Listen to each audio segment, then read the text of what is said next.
बिस्मिल्लाहिर्रहमानिर्रहीम। अस्सलाम वालेकुम students, welcome back our YouTube channel Hasil इल्म।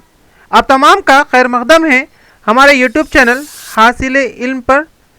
लाइक कीजिए, सब्सक्राइब कीजिए और शेयर ज़रूर कर दीजिएगा ताकि आपको हर नया वीडियो मिल सके। आइए आज बात करते हैं क्वेश्चन बैंक की। 10वीं जमात साइंस और टेक्नोलॉजी हिस्सा दुआम का पहला सबक तवारुस और इर्तिखा, इस पर मबनी क्वेश्चन बैंक SCERT की तरफ से जो है आपके पास आ चुका है और आपको जो है इसको सॉल्व करना है, हल करना है और इसके आंसर्स जो है आपको हमें देना है। देने का तरीका ये रहेगा कि आपको 10 सेकंड मिलेंगे जो फिल इन द ब्लैंक्स है, सही गलत है या जो है मुतफरिक जुज़ पहचानना हो, तो उसके लिए 10 सेकंड आपको मिलेंगे। आपको जल्द से जल्द अपने जवाबात जो है कमेंट बॉक्स में टाइप करना है। देखते हैं सब में पहले और सही जवाब कौन देते हैं। तो हो जाइए तैयार साइंस सीखने के लिए यार। हाँ, ये क्वेश्चन बैंक चैलेंज है। आपको खुद से साइंस सेकेंड का जो है क्वेश्चन पेपर सॉल्व करना है और उसके बाद हमारे इस वीडियो को देखकर जो है आप अपने जो तफसीली जवाबात हैं उसको चेक कर सकते हैं। आप ये जवाबात जो है थोड़े बहुत चेंज भी हो सकते हैं, अपने अल्फाज में जो है आप लिख सकते हैं। हूबहू एज इट इज़ किताबी जवाब या गाइड का जवाब होना ज़रूरी नहीं है, लेकिन यहाँ पर सिर्फ आपके रेफरेंस के लिए यहाँ पर जो है जवाबात दिए जा रहे हैं। तो चलिए शुरू करते हैं आज का क्वेश्चन बैंक तवारुस और इर्तिखा, जो 9वीं जमात का साइंस और टेक्नोलॉजी के ऊपर मबनी है। मार्च 2021 में आपके पेश खिदमत है। हिदायत दी गई है कि ये सवालात का बैंक सिर्फ तलबा के लिए मिसाली सवाल या पर्चा हल करने की मशक के लिए ही दिए जा रहे हैं। इस बात को जहन नशीन रखिए कि बोर्ड इम्तहानात के सवाल पर्चों में यही सवालात नहीं आएंगे, लेकिन आपको प्रैक्टिस करनी है क्योंकि इस क्वेश्चन बैंक में तमाम सवालात का अहाता किया गया है। अपने आंसर्स कमेंट्स बॉक्स में ज़रूर कमेंट करते जाइए, लाइक करते जाइए और शेयर ज़रूर कर दीजिएगा। चलिए हम शुरू करते हैं सबक नंबर 1 तवारुस और इर्तिखा पर मबनी क्वेश्चन बैंक के challenge. Are you ready? Oh right. चलिए पहला सवाल कि मुंदरज झेल में से सही मुतबादिल का इंतखाब कीजिए और मुकम्मल जुमला दोबारा लिखना है। हर एक के लिए 1 नंबर आपको दिया जाएगा। पहला सवाल, एक नस्ल की हयाती खुसूसियत जीन के ज़रिए दूसरी नस्ल में मुंतकिल होने का अमल डैश कहलाता है। आपके ऑप्शन है तवारुस, बी तगय्युर, सी इर्तिखा, डी तब्दीली। Your time start now. जल्दी कीजिए, कमेंट बॉक्स में जो है अपने जवाब टाइप कीजिए। देखते हैं। माशाल्लाह, टाइम आउट। और सही जवाब है तवारुस। चलिए दूसरा सवाल आपकी खिदमत में, इर्तिखा यानी क्या? टेरेश। आपके ऑप्शन से ए मरहलावार तब्दीली, बी सिलसिलावार जवाल, सी मरहलावार तरक्की, डी मरहलावार नमू। और योर टाइम स्टार्ट नाउ। जल्दी कीजिए, कमेंट बॉक्स में अपने जवाब देखिए, लिखिए और जो है देखते हैं किसका जो है सही जवाब आता है। Time out. और सही जवाब आपके सामने मरहलावार तरक्की। कितने बच्चों ने जो है मरहलावार तरक्की लिखा है वो सही जवाब है, या जो है जो जिसने कमेंट भी किया है वो बिल्कुल सही है। और आपको जो है इसी तरीके से जो है स्टडी आपको करनी है। ये आपके रेफरेंस के लिए, आपकी मशक के लिए, जब तक आप जो है इसे ज़रूर सॉल्व करके चेक कीजिए। तीसरा सवाल, दर्ज झेल में से टैश ये आसारी उज़ू नहीं। आपके ऑप्शंस रहे ए दुमगज़ा, बी छोटी आंत, सी अक्लदाड़, D appendix. Your time start now. Fast, जल्दी से कीजिए बच्चों। कमेंट बॉक्स में बहुत सारे जवाब होने चाहिए। देखते हैं किसका सही जवाब आता है। और ये टाइम आउट। चेक कीजिए अपने जवाब। क्या आपने जवाब में छोटी आंत लिखा? छोटी आंत आसारी उज़ू नहीं है, बाकी तमाम जो है आसारी उज़ू मौजूद हैं। चलिए चौथा सवाल आपके सामने, ज़मीन के अंदर महफूज जानदारों के बाक़ियात डैश कहलाते हैं। आपके ऑप्शन से दरमियानी कड़ियाँ, मादनियात, सी रकाज़ात, डी कार्बनी मुरक्कबात। Your time start now. Fast comment box में जो है जल्दी से अपना आंसर भेजिए और आपका टाइम होता है समाप्त। और सही जवाब रकाज़ात। जिन्होंने भी जो है रकाज़ात लिखा वो मुबारकबाद है उनके लिए, और जिसने नहीं लिखा वो थोड़ी सी स्टडी और कीजिए। आखिरी सवाल, अफ्रीका डैश पहला इंसान नुमा जानवर कहलाया। आपके ऑप्शन से ए इजिप्टोपेथिकस, बी ड्रायोपेथिकस, सी नेडरथल, डी रामापेथिकस। टाइम भाग रहा है, आप भी भागिए और जवाब देने के लिए तैयार हो जाइए। देखते हैं कौन सही जवाब देता है। माशाल्लाह मेरे लाइक और जो है उनके लिए और हर्ट जो है मौजूद रहेगा, और आंसर है रामापेथिकस। तो ये रहे 5 नंबर के जो है खाली जगह, जिसको हर एक को जो है 1 नंबर दिया गया था। इस तरीके से हमारे ये खाली जगह मुकम्मल हुए। आइए नेक्स्ट सवाल की तरफ बढ़ते हैं, और यहाँ पर भी आपको जो है अपने जवाबात टाइप करना है। दरमियानी कड़ी की एक मिसाल लिखिए। दरमियानी कड़ी की एक मिसाल लिखिए। Your time start now. जल्दी से कमेंट बॉक्स के अंदर जो है जवाब टाइप कीजिए। देखते हैं कितने बच्चे कितनी मिसालें लिखते हैं। Time out. और यहाँ पर मेरा जवाब है कि पेरीपेटस, लंगफिश, डकबिल प्लेटिपस। यहाँ पर शक्लें सिर्फ आपकी वजाहत के लिए, आपको बताने के लिए जो है दी गई है, वरना आपको शक्ल नहीं बनानी है। तो यहाँ पर दरमियानी कड़ी की 3 मिसालें हमने लिखे, एक लिखने के लिए कहा था, लेकिन जो है आपकी मालूमात के लिए यहाँ पर 3 लिखी गई है। आप जो है एक लिखे या जो है एक से ज़ायद भी लिखे तो जो है चलेगा। दूसरा सवाल जो है, पहले लफ्ज़ की जोड़ी को देखकर दूसरे लफ्ज़ की जोड़ी मुकम्मल कीजिए। तो यहाँ पर जो है कान के उजलात आसारी उजू हैं, तो लंगफिश क्या है? आपका टाइम स्टार्ट होता है अब, जल्दी कीजिए। लंगफिश जो है क्या है? तो यहाँ पर जो है सही जवाब आपके सामने ये टाइम आउट हुआ, और जवाब है दरमियानी कड़ियाँ। हाँ बच्चों, क्योंकि लंगफिश क्या है? दरमियानी कड़ी है जो फिश होने के बावजूद भी लंग से जो है सांस लेती हैं। उसके बाद सही या गलत पहचानना है। गोरिल्ला और चिंपैंजी का इर्तिखा तकरीबन 1 करोड़ साल कबल हुआ था। सही है या गलत? जल्दी से टाइप कीजिए, और मुझे जो है बहुत सारे जवाबात होने चाहिए।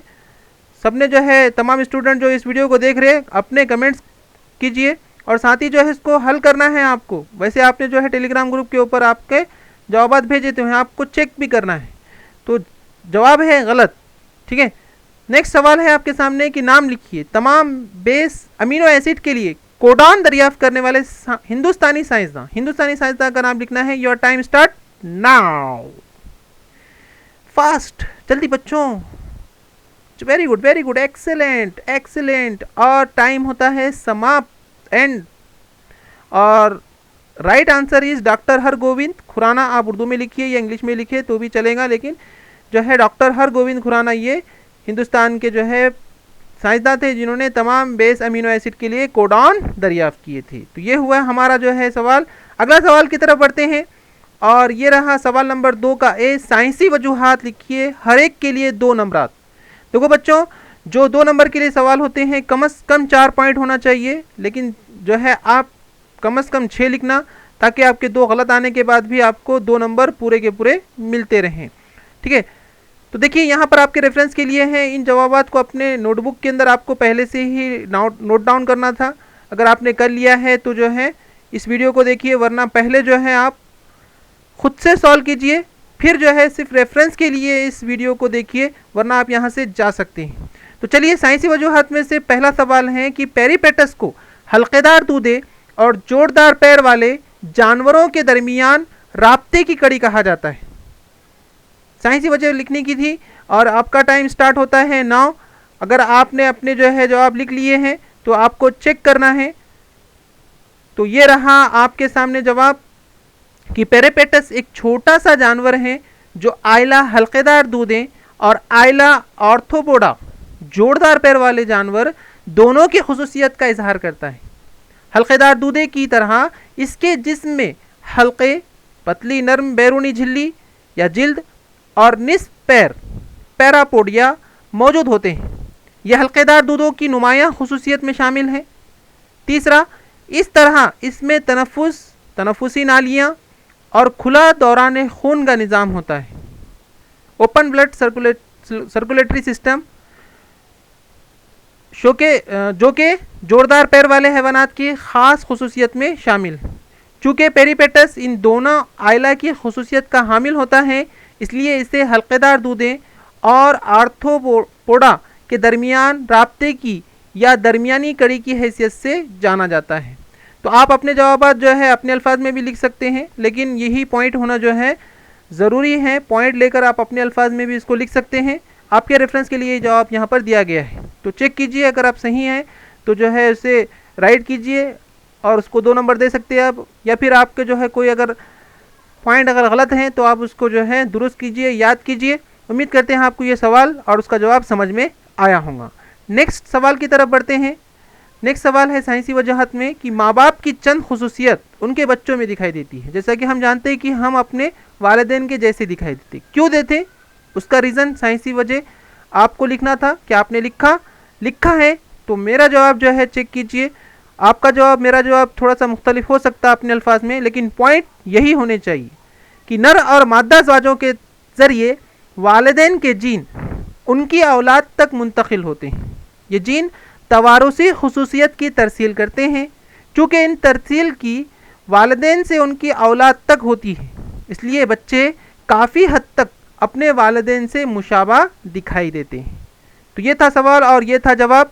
नेक्स्ट सवाल की तरफ बढ़ते हैं और नेक्स्ट सवाल आपके सामने ये रहा कि दर्ज झेल सवालात हल कीजिए। हर एक के लिए 2 नंबरात दिए गए हैं। पहला सवाल है, दर्ज झेल की इस्तिलाहात की तारीफ लिखिए।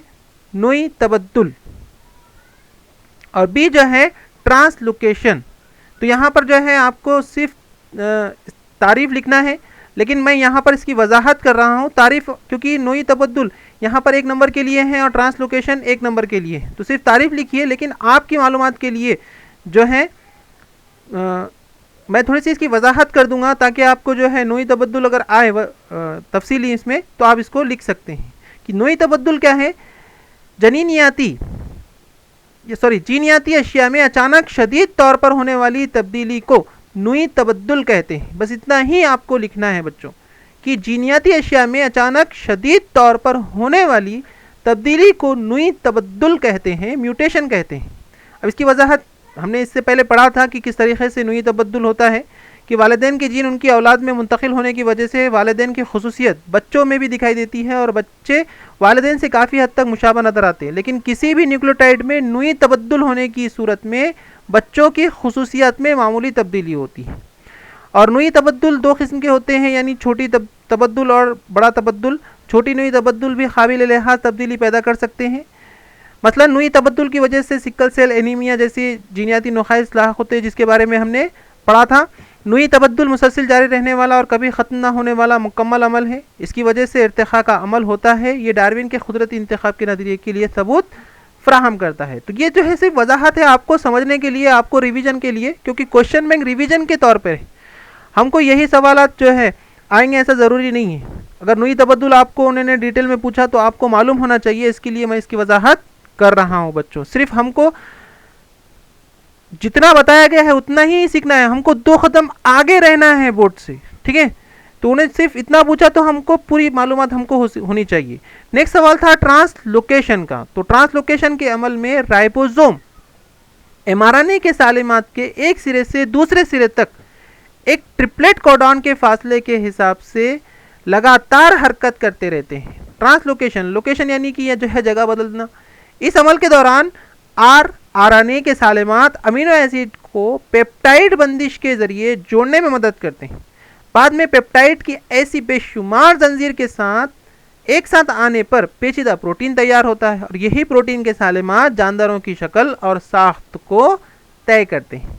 तो ये ट्रांसलोकेशन है जिसमें mRNA क्या करता है। ट्रांसलोकेशन में mRNA एक दूसरे से जो है ट्रिपलेट कोडॉन के ज़रिए सरकता है। हमने इसकी भी जो है वजाहत की थी। अगर आपने वो वीडियो नहीं देखा है ऑनलाइन में तो जो है आप ज़रूर देखिए ताकि आपको तमाम जो है वजाहत समझ में आए। ये ऑनलाइन हमने इसकी पूरी जो है तफसीली मालूमात बताई गई। चलिए नेक्स्ट सवाल देखते हैं। दरमियानी कड़ी से क्या मुराद है, इसकी 2 मिसालें हमको लिखनी है। अभी अभी हमने जो है इसके बारे में पढ़ा था दरमियानी कड़ी की। चलिए आपका जो है टाइम स्टार्ट होता है। अगर आपने ये जवाब लिख लिया है तो आप चेक कर सकते हैं, वरना 9 2 11 हो जाइए। पहले लिखिए, पहले प्रैक्टिस कीजिए, फिर इस वीडियो पर आइए, वरना आपका कोई काम नहीं है। चलिए अपना जवाब चेक कीजिए कि दरमियानी कड़ियाँ कनेक्टिंग लिंक्स कहते हैं कुछ जानदारों में चंद जिस्मानी निशानियाँ ऐसी होती हैं जिनकी बुनियाद पर उनके वजूद का ताल्लुक 2 मुख्तलिफ ग्रुप जमात के जानदारों से जुड़ जाता है, इसलिए उन्हें दरमियानी कड़ियाँ कहते हैं। यानी दोनों मुख्तलिफ ग्रुपों की खुसूसियत एक के अंदर जो है दिखाई देती है, उसे दरमियानी बीच का कनेक्टिंग लिंक्स जो है कहते हैं। अब इसकी मिसाल पेरीपेटस, दूसरी मिसाल डकबिल प्लेटिपस और तीसरी मिसाल लंगफिश फेफड़ों वाली मछली। देखो बच्चों यहाँ 2 मिसालें बोला, मैंने 3 लिखा क्योंकि हमको हर एक जो है हमको एक कदम आगे रहना है ना। हासिल इल्म एक कदम आगे रहता है और स्टूडेंट्स हासिल इल्म के वो 2 कदम आगे रहते हैं। तो मैं जितना बताऊँ उससे आप और डीपली जो है स्टडी कर सकते हैं। देखिए मैंने यहाँ पर आपके लिए शक्ल भी जो है फराहम की है ताकि अगर कोई शक्ल का भी अगर सवाल आ जाए कि पहचानो ये कौन है कौन है कौन है, तो आप पेरीपेटस, लंगफिश, डकबिल प्लेटिपस आप कह सकते हैं। चलिए नेक्स्ट सवाल देखते हैं। आपकी खिदमत में ये रहा क्वेश्चन बैंक से साइंस सेकंड का। डार्विन के कुदरती इंतखाब के नज़रिए के कोई 2 अहम एतराज़ात लिखिए। तो समय पहले आपको डार्विन का कुदरती इंतखाब नज़रिया याद है क्या? मुझे जो है जल्दी से कमेंट बॉक्स में कमेंट करके बताइए। जब डार्विन का कुदरती इंतखाब का नज़रिया याद नहीं है तो उसके ऑब्जेक्शंस आपको कहाँ से याद रहेंगे? याद है? माशाल्लाह, बहुत अच्छी बात है। अगर आपको कुदरती इंतखाब का नज़रिया याद है, नहीं है तो पहले वो याद करो, फिर उसके एतराज़ात पे आओ। जब एतराज़ कब करेंगे? जब उसका नज़रिया मालूम रहेगा। देखो एतराज़ात ये थे कि पहला, इर्तिखाई अमल के चंद मज़ीद अज्जा ज़िम्मेदार होते हैं, सिर्फ कुदरती इंतखाब ही इर्तिखा के लिए ज़िम्मेदार नहीं। दूसरा ऑब्जेक्शन ये था कि डार्विन ने कारामत और गैर कारामत तब्दीलियों की वजाहत नहीं की, फ़ायदेमंद और जो है गैर फ़ायदेमंद। ये 2 एतराज़ात थे, लेकिन मैं तीसरा और बता देता हूँ क्योंकि एक कदम आगे हैं। डार्विन ने सुस्त रफ्तार तब्दीली और अचानक तब्दीली का इजहार नहीं किया, म्यूटेशन के बारे में कोई वजाहत नहीं की। लेकिन इस एतराज़ात के बावजूद भी जो है इसके इर्तिखा के जो मुतालिक किया गया काम संगे में मेल की जो हैसियत रखता है, बहुत इंपॉर्टेंट रोल जो है इसने अदा किया है। तो ये जो है एतराज़ात आपको याद होने ज़रूरी है।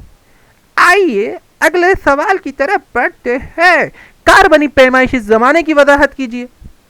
हाँ बच्चों, कार्बन डेटिंग जानते हो? What is the mean of कार्बनी पैमाइशी ज़माना? तो उसके लिए पहले आपको हमजा पहले हमजा समझना ज़रूरी है कि हमजा कहते किसको है। हमजा यानी जिन अनासिर का जौहरी अदद एकसां लेकिन जौहरी कमियत मुख्तलिफ हो, उसे हमजा कहते हैं, है ना। तो यहाँ पर कार्बनी पैमाइशी ज़माना यानी कोई इंसान, कोई जानदार मर कर उसको कितने साल हुए हैं, ये मालूम करने का तरीक़ा जो है कार्बनी पैमाइशी ज़माना कहते हैं। आइए देखते हैं इसकी वजाहत। अगर आपको मालूम नहीं है तो पहले पढ़ो, फिर इस वीडियो को देखो।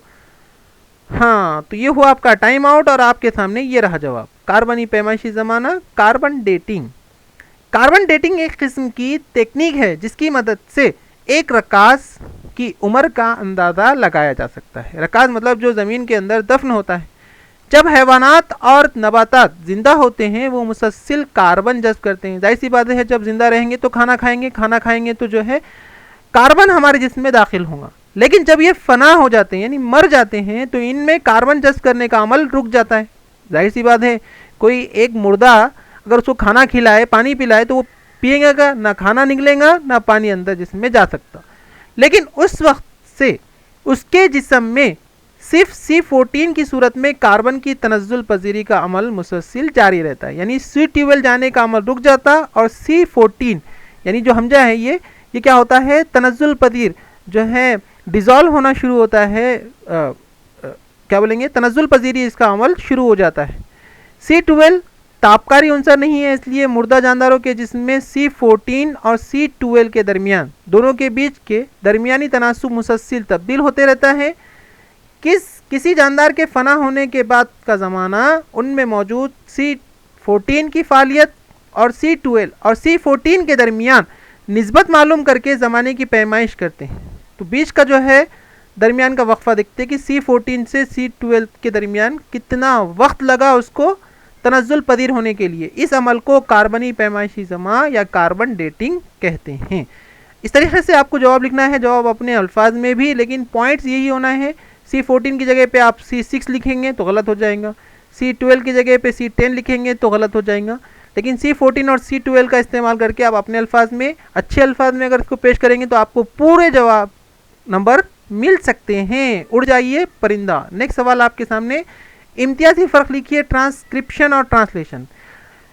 क्वेश्चन बैंक में थोड़ा सा जो है अलग दिया हुआ है, लेकिन जो है थोड़ी सी मुझे परेशानी हुई टाइप करने में, तो इसलिए मैंने जो है ट्रांसक्रिप्शन और ट्रांसलेशन थोड़ा सा इसमें चेंज किया है बच्चों। तो आपके जवाब मेरे जवाब थोड़ा सा मुख्तलिफ हो सकते। इंशाल्लाह मैं टेलीग्राम के ऊपर जो है इसकी हैंड राइटिंग में इसको लिखकर जो है आपको ट्रांसक्रिप्शन और ट्रांसलोकेशन का जो है इम्तियाजी फ़र्क वहाँ पर दिया गया था। तो अगर आपका ये जवाब अगर मुख्तलिफ आया तो जो है कोई टेंशन मत लो, और उसको जो है आप जो है बाद में ये कर सकते हैं। यहाँ पर हम ट्रांसक्रिप्शन और ट्रांसलेशन देख सकते हैं, तो ये जो है आपके समझ में आना चाहिए। तो मैंने थोड़ा सा ये सवाल की नोयत को तब्दील किया है। ट्रांसक्रिप्शन और ट्रांसलेशन दोनों में फ़र्क क्या है देखते हैं। ट्रांसक्रिप्शन और ट्रांसलेशन, ट्रांसक्रिप्शन में इस अमल में डीएनए के सालिमे पर मौजूद न्यूक्लियोटाइड के तवातिर की नकल को mRNA के ज़रिए खलिए माए तक ले जाती है। ट्रांसलेशन में इस अमल में मखसूस अमीनो एसिड को mRNA के ज़रिए तरसील करदा कोडॉन के मुताबिक हासिल किया जाता है। ट्रांसक्रिप्शन का अमल खलिए के मरकज़े में अंजाम पाता है। ट्रांसलेशन का अमल खलिए माए में मौजूद राइबोसोम में अंजाम पाता है। तीसरा, ट्रांसक्रिप्शन के अमल के दौरान डीएनए से आरएनए तैयार होता है। ट्रांसलेशन के अमल में आरएनए की मदद से प्रोटीन की तालीफ होती है। ट्रांसक्रिप्शन के अमल में सिर्फ mRNA हिस्सा लेता है। ट्रांसलेशन के अमल में mRNA, tRNA और rRNA हिस्सा लेते हैं। तो ये था इम्तियाजी फ़र्क। जब भी लिखेंगे डब्बा बनाकर लिखेंगे, खूबसूरत लिखेंगे, अच्छा लिखेंगे, और जो है 2 नंबर के लिए आया तो कम से कम 4 पॉइंट लिखेंगे, और ज़्यादा आप लिखिए 6 पॉइंट लिखिए, ताकि तो गलत भी आ जाए तो आपको 2 नंबर पूरे के पूरे मिले। तो मिनिमम 4 रहते हैं, लेकिन आप 6 लिखिए। मैं आपको जो है ये सजेस्ट करता हूँ, ज़्यादा भी नहीं लिखना, उसमें टाइम मैनेजमेंट नहीं हो पाता। नेक्स्ट सवाल आपके सामने ये रहा, लेमार्क के नज़रिया के मुख्तसर वजाहत कीजिए। देखो बच्चों, जो भी जो है चैप्टर फर्स्ट में जो नज़रिए पेश किए गए हैं, लेमार्क का हो या जो है स्टार्टिंग के अंदर जो साइंसदान था लेमार्क का हो, या जो है जो भी साइंसदान इसमें है, तो ये तमाम जो है साइंसदानों के नज़रिए आपको याद होना ज़रूरी है। तो अगर ये याद नहीं किए हैं तो बिल्कुल याद कीजिए, बहुत इंपॉर्टेंट है, और इसमें से कोई ना कोई सवाल जो है एग्ज़ाम में पूछा जाता है।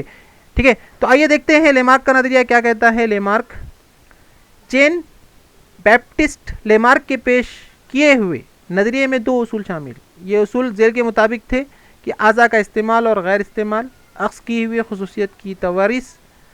लेमार्क के नज़रिए को लेमार्क की ज़म भी कहा जाता है।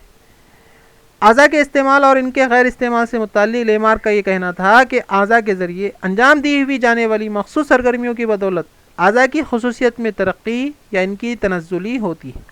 अगर कोई उज़ू इस्तेमाल नहीं होता तो उसकी तनज़्ज़ुली होती है, या फिर वो उज़ू धीरे धीरे गैर फ़ाल बन जाता है।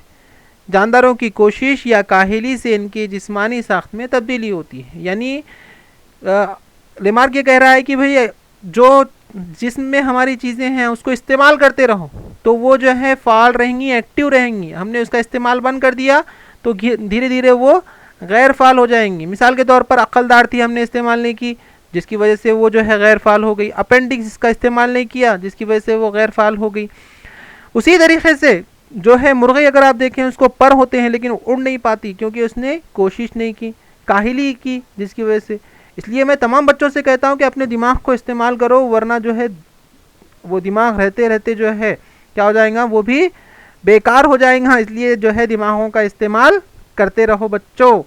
और दिमाग को तेज़ करते रहो, उसके लिए पढ़ते रहना है आपको। जैसे बतख ने जो है अपने पैरों को तैरने के लिए इस्तेमाल किया और वो तैर सकती है। या जिराफ की भी हम मिसाल ले सकते हैं। अपने नज़रियात की वजाहत के लिए लेमार्क ने कई मिसालें पेश की। दरख्तों के ऊपर हिस्सों से पत्तों को खाने के लिए जिराफ को लगातार अपनी गर्दन ऊंची करनी पड़ी थी। गर्दन को ऊपर खींचने की लगातार मशक की वजह से आज हमें लंबी गर्दन वाला जिराफ नजर आता है। इसलिए हथौड़े से, इसी तरह हथौड़े से जो लगातार ज़रब देने के अमल की वजह से लोहार के कंधे और बाजू मजबूत और ताकतवर बन जाते हैं।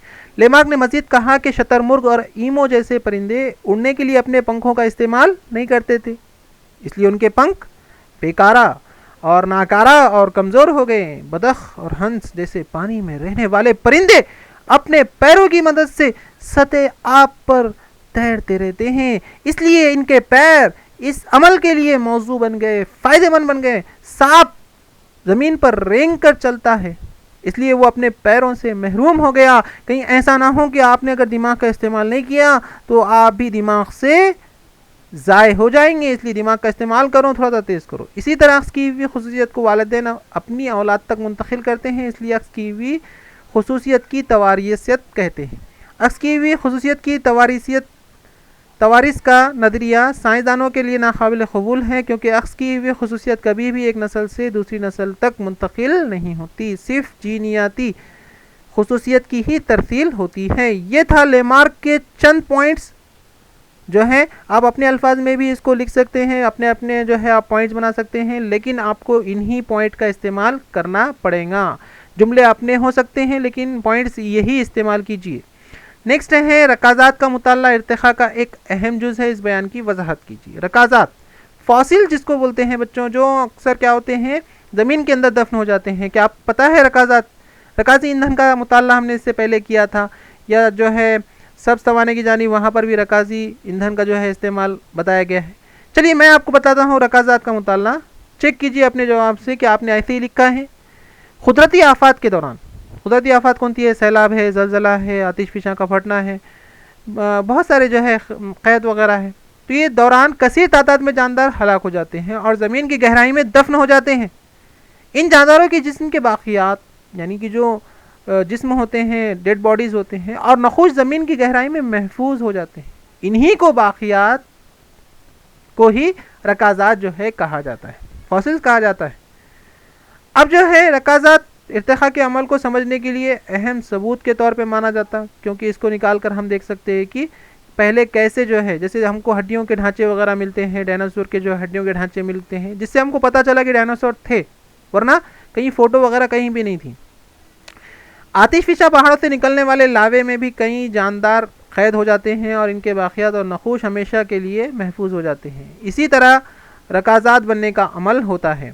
इर्तिखा से मुताल्लिक़ तहक़ीक़ करने वालों के लिए ये रकाज़ात निहायती अहम होते हैं, क्योंकि इनकी मदद से क़दीम ज़माने में पाए जाने वाले जानदारों की ख़ुसूसियत का इल्म हासिल होता है। कार्बन डेटिंग, कार्बनी पैमाइशी ज़माना टेक्निक की मदद से रकाज़ात की हकीकी उम्र का अंदाज़ा लगाया जाता है, जो मैंने अभी भी आपको इससे पहले समझाया है। क़िश्र अर्ज़ यानी ज़मीन के ऊपर का हिस्सा, क़िश्र अर्ज़ की बनावट के मुताबिक अलग अलग गहराइयों में मुख्तलिफ़ किस्म के जानदारों के रकाज़ात खुदाई के दौरान हासिल होते हैं। जब खुदाई होती है तो देखिए आप बाक़ियात मिलते हैं।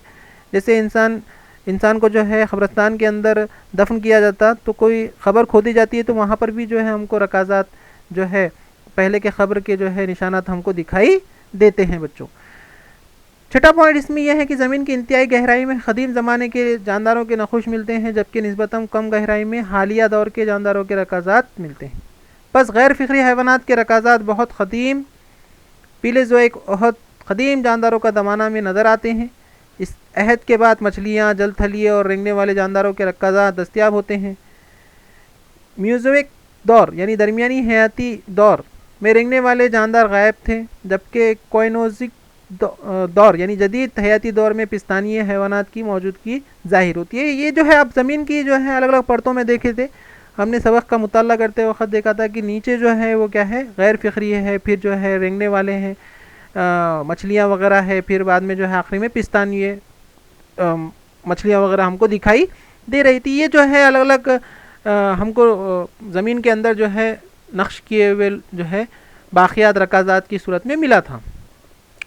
इस तरह रकाज़ात के मुताले से इर्तिखा के गुमनाम पहलू उजागर होते हैं। तो भाई हमको इर्तिखा की जो है सबूत कहाँ से मिलेंगे, तो ज़मीन के अंदर से ही हमको इन इर्तिखा के सबूत मिलते हैं। इसलिए रकाज़ात का मुताला इर्तिखा का एक अहम जुज़ कहलाता है। इसकी वजाहत हमने कर डाली। याद रहेगा बच्चों, इसको अच्छे से जहन में रखो, अपने अल्फाज में आप इसको लिख सकते हैं, अच्छे अल्फाज का इस्तेमाल कीजिए। नेक्स्ट सवाल, सवाल नंबर 4, जवाब लिखिए हर एक के लिए 5 नंबर।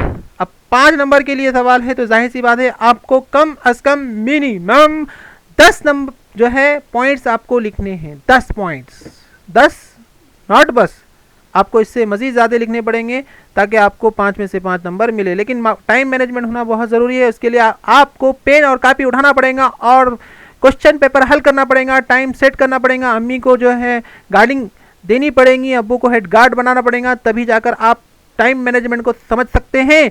तो आपके लिए सवाल है, इंसानी इर्तिखा की तफसीली डिटेल मालूमात लिखिए। टाइम शुरू होता है। क्या आपने लिखा है तो जो है मेरा जवाब चेक कीजिए, अपने जवाब से टैली कीजिए, क्रॉस चेकिंग कीजिए, कोई गलती होती है तो दुरुस्त कीजिए, याद कीजिए। और सबक नंबर 1 के ऊपर आने वाले तमाम सवालात को आप जो है रिमाइंड करेंगे, रिमेंबर रखेंगे और जो है इस वीडियो को बार बार देखते रहेंगे ताकि आपका रिवीजन होता रहे। पहला जो पॉइंट रहेगा, इंसान के पुरखों लंगूर जैसे नज़र आने वाले जानदारों से वजूद में आए, कतई, है ना। ऐसा ख्याल और अंदाज़ा लगाया जाता। हम जानते हैं कि इंसान किस तरीके से बना है और किस तरीके से अल्लाह ताला ने इसकी तख्लीक की है, तो बतलाने की ज़रूरत नहीं है हमको। लेकिन यहाँ पर साइंसदान अंदाज़े लगा रहे, ख्यास कर रहे कि इंसान के जो पुरखे थे स्टार्टिंग के, तो वो लंगूर जैसे नज़र आते थे। फिर बाद में तकरीबन 7 करोड़ साल क़ब्ल लंगूर जैसे जानवर से बंदर जैसे जानवर पैदा हुए। फिर तीसरा जो है 4 करोड़ साल क़ब्ल अफ्रीका में इन बंदरों जैसे जानवरों की दुम धीरे धीरे गायब हो गई। ऐसा अंदाज़ा लगा रहा है जरा। साथ साथ जो है इन बंदरों के दिमाग और जिस्म की जसामत में भी इजाफा हुआ।